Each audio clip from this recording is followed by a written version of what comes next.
আসসালামু আলাইকুম।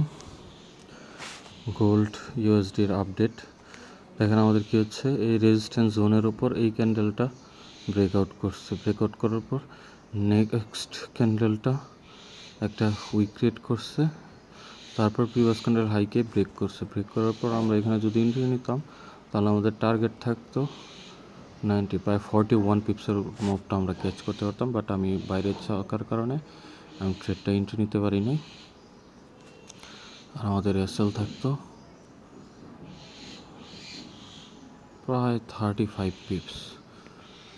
But market এখন ভালো মুভমেন্ট করছে। নেক্সট টার্গেট হবে 95।